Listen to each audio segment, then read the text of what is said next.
Hello, my third grade mathematicians. Welcome to our lesson today on equivalent fractions. So we have spent small group time talking about equivalent fractions. You've also watched some video lessons this week to model that. And today we're going to practice together. So I am in my volume 2 math book and I am on page 487. I also have a piece of notebook paper. You could use regular paper also nearby so that I can draw out my fraction bars to help me find equivalent fractions. All right, so let's go ahead and get started. First of all, let's talk about when we find equivalent fractions. We always have to make sure that our area models or our wholes are the same size.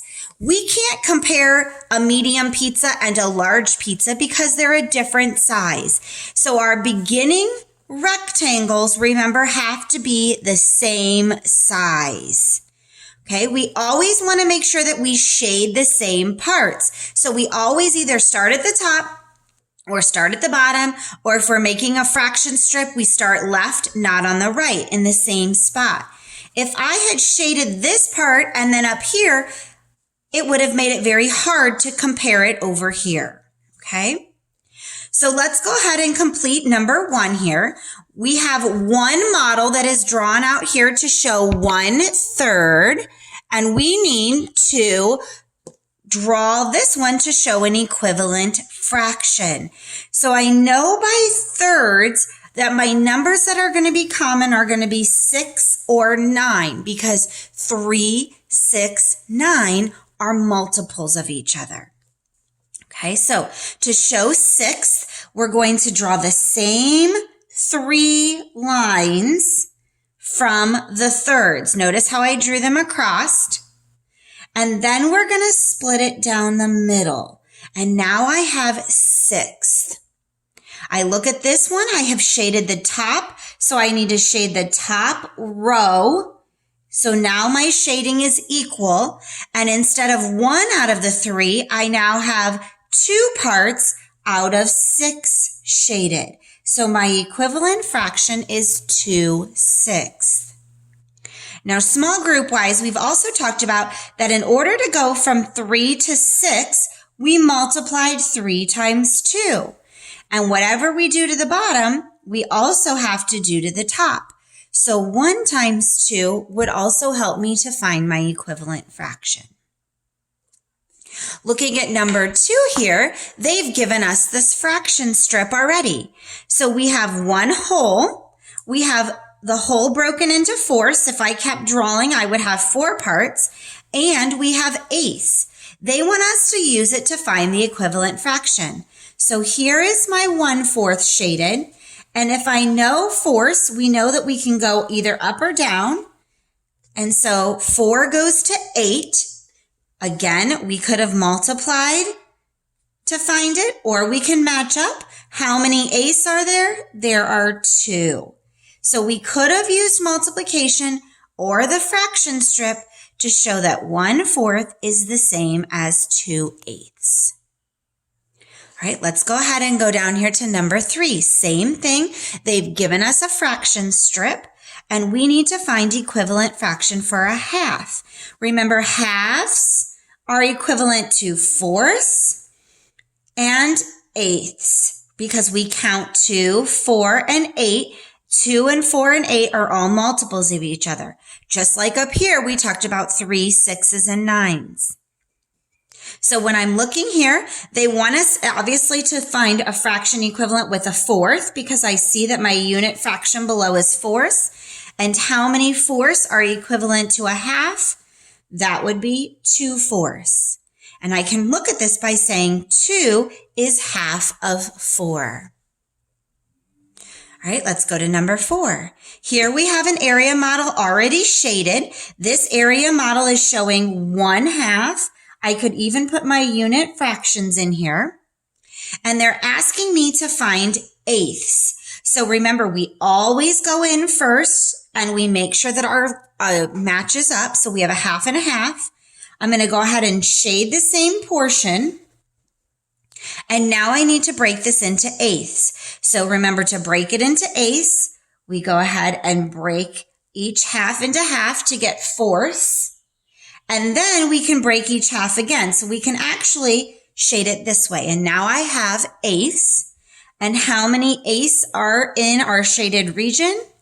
There are 4. So our equivalent fraction is 4/8. And again, 4 is half of 8.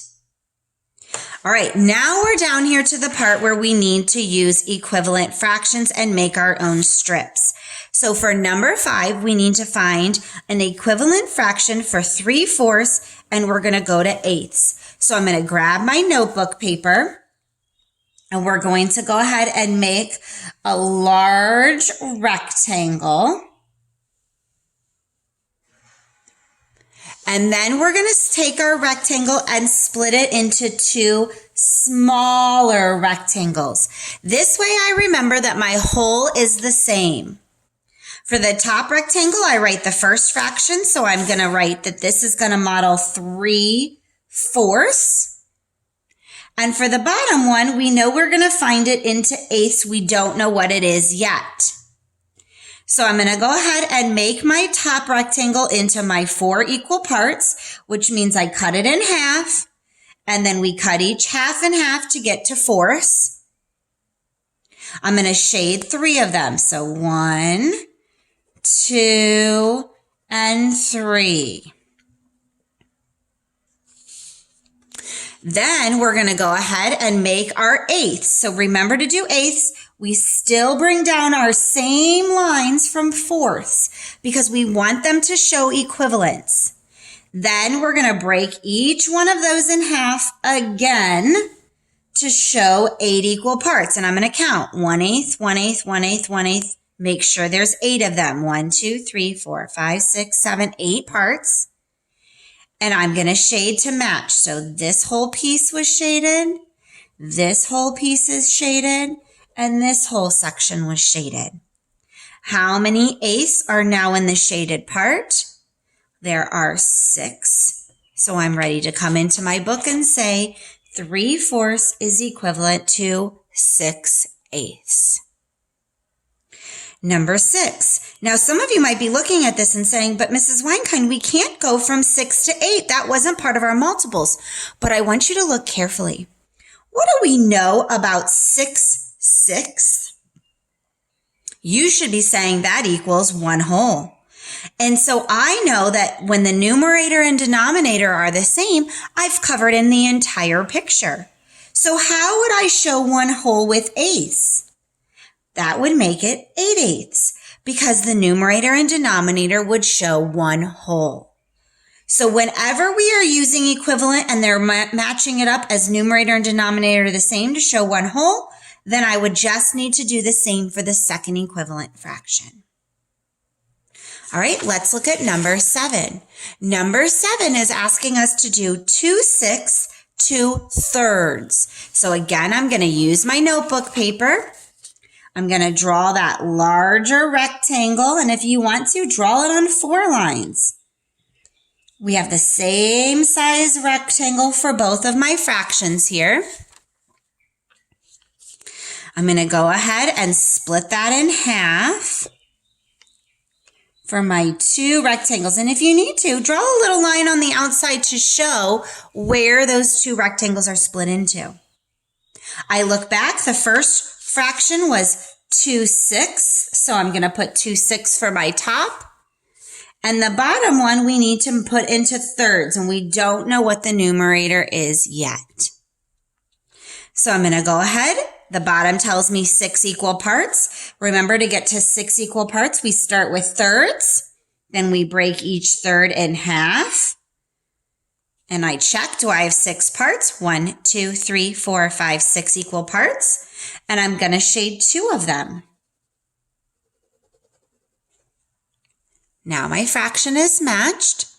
The bottom is going to be thirds. So notice that we're going to bigger pieces. From 6 pieces to 3 pieces means that I have bigger chunks. So I'm going to go right back and match up my thirds that we already did. And here's what was shaded before, so I would shade the same thing down here. And how many of my thirds are now shaded?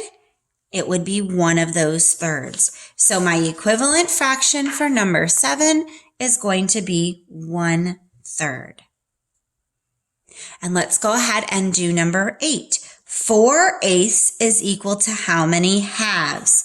So here we go again. We're going to come and make our big rectangle on my notebook paper because I want to draw out my equivalent fraction. Remember that we do this so that we have the same size whole. I'm going to split it into the 2 rectangles for comparison. My top number is going to be 4/8, so I write that that's what this fraction is. And the bottom is they want us to put it in halves, which means we're going to get into bigger chunks, and we don't know how many halves yet. So first thing we do is make eighths. Remember, to make eighths, we go in half. And since this is halves, I'm just going to go ahead and draw all the way down here. Then we split each half in half to get fourths. And we split each of those fourths in half to get eighths because it's 2, 4, and then 8. I'm going to shade in 4 of them. So now I've drawn 4 of my 8 shaded. And since I already split my half below, I can look and match what would I need to shade so it's the same size. How many of my halves? There's only 2 parts and 1 of them is shaded. So I come back and I say 4/8 is equivalent to 1/2. It is important that we either use a fraction strip that's given or we draw out our rectangles in order to show our equivalent fractions. All right, I'd like us to go to the very back, and we're going to look here at the very bottom. Sorry, my friend.